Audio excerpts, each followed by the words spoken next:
So today I had a struggle cutting all these sections out. That's a 1.5 by 3 inch rectangular tubing, and a lot of my cuts were really messed up, and got a lot of the pieces ready. Here's the one corner, here's the back part, and the front driver and passenger side. They go from under the toolbox and wrap around that way. So probably weld all these up. I already got the grinder on here, and just trying to see what step am I going to take on here. So it's basically just as I go.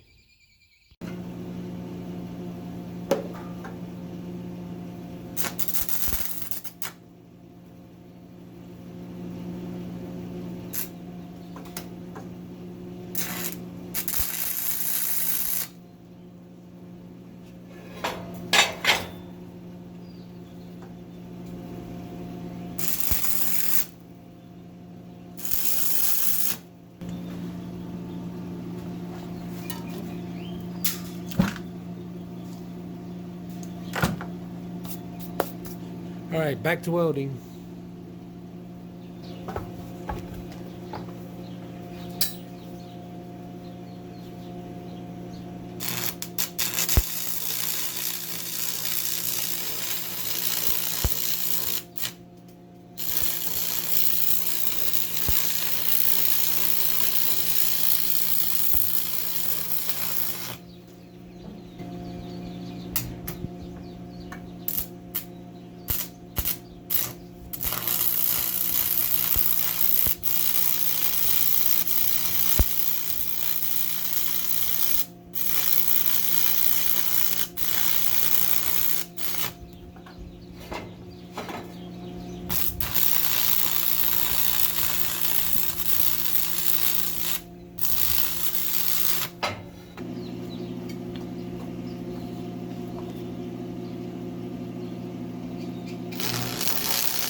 I'm gonna go ahead and weld these little angle irons in here.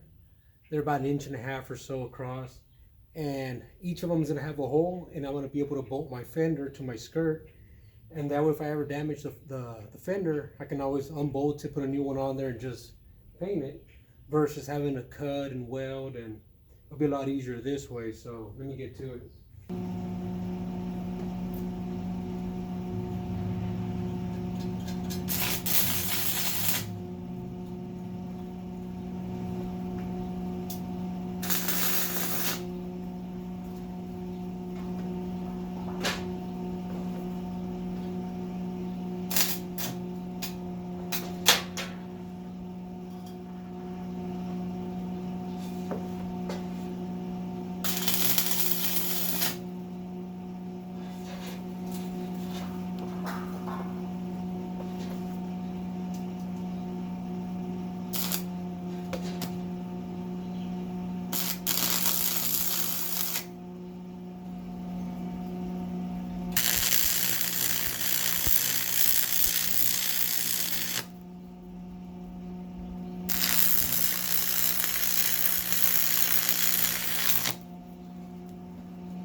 So I made a mistake and oops, this is gonna be hitting the 4-inch channel here, so I gotta take this off, and I'm gonna take this off, and later on I'll do some other mounting brackets.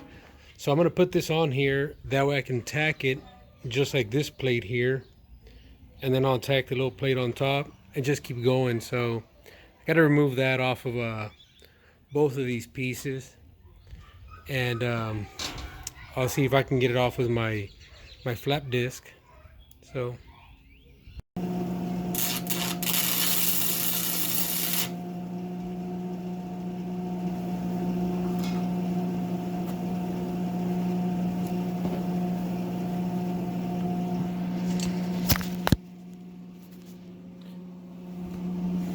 here on the front I gave it about 1 inch, and from here to here should be about 2, and then like 2 1/4 on this side.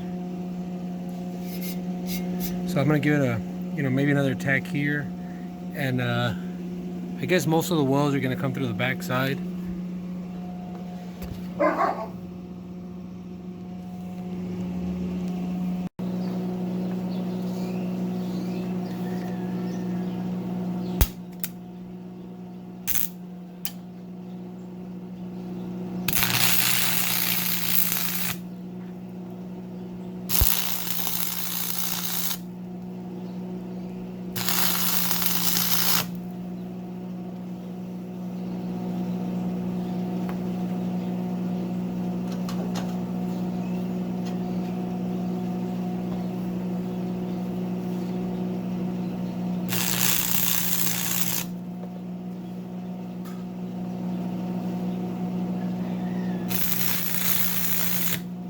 Alright guys, so a lot of little small tack welds there, and I can move on to the next section. So once again, I'm going to use my AC welder here. Put this board here to protect the cap from the sparks. And we should be ready.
Okay guys, so I got a lot of clamps here on one side.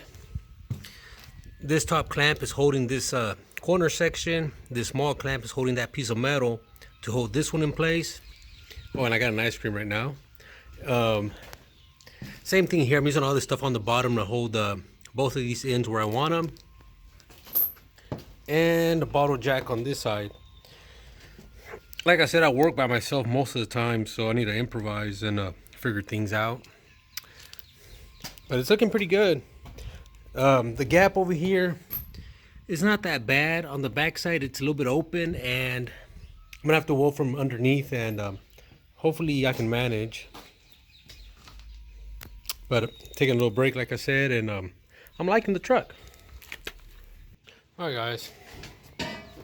So this is just here temporarily, and it's sitting on top of a 1.5 by 3 by 1/8 wall tubing, a 4-inch 3/16 of a wall C-channel there, and I added another one on here to kind of square it off here, reinforce it, and I'm gonna run another one down to this section here.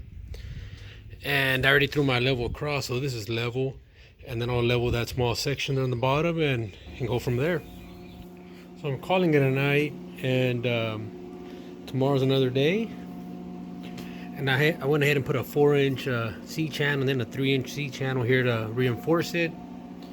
And so I'm gonna do some little braces here, maybe diagonal like this, like a little triangle, and then probably tie those together down there. Same thing here, but I'm tired. I'll work on it tomorrow. So I had two options. As you can see, there's one nut there and one in the about 9 inches behind it. I actually welded the washer and the nut to the frame itself, because once I have this front cover, I won't have access to get in there, and I'll just put the bolts through the bottom and we should be good. I could have welded a piece of flat stock or something on the nut, but I just wanted them on there. You know, it's not something I'm going to be removing, you know, often, so it'll work. And I use 6011 because it's very it has a lot of like undercoating or something in there, and I couldn't take it off. It was just getting stuck on my grinder and on my my die grinder. So next thing I do is probably chop this off here. And I had a little change of plan right now, and I'm gonna put a 2-inch receiver here. That way I can put a vise on that end, or if I need to put a kind of like a little tailgate here, I can pop it in place in there, or I can use that also for my gin pole attachment deal that I'm trying to work on. You know, just something where I can put like a little A-frame or something attach here with some clevis receivers or whatever you want to call them. But that's it for right now. Another break, and we should continue.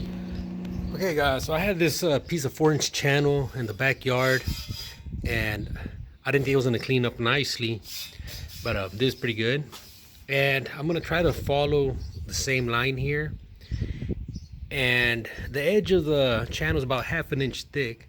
So I was thinking about cutting it like this and going this way and bending this section upwards, but I think it's gonna be difficult, so I'm just gonna go ahead and cut it all the way straight, and I'll just add whatever section I need on the underside, and we should be good. And I'll repeat it on this side. You know, I scribbled this out. I'm just gonna go with a regular plan.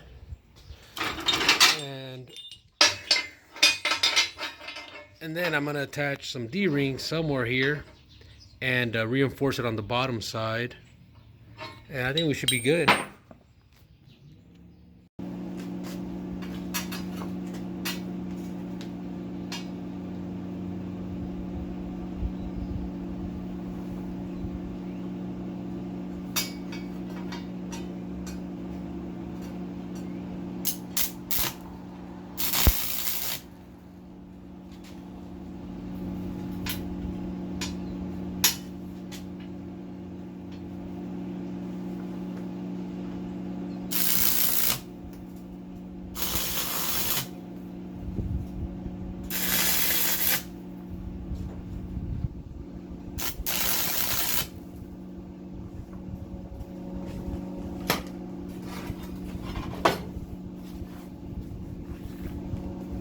That looks pretty good.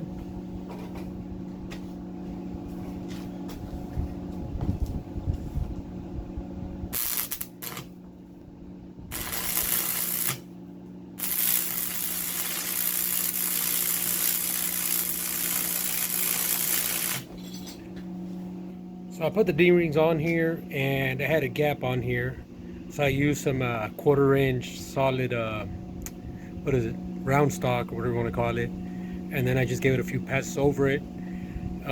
This is what really good on the 3/16 steel here, and I mean, it's just in case my trailer comes undone, you know, that it won't deform the section. You know, other than that, it's just, you know, a bumper. You know, nothing great about it. So I think that's pretty good.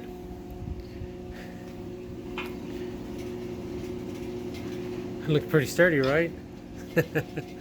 So I gotta weld that 2.5 to that channel there, and once that's reinforced, I'll put some plate here up and give it some more strength.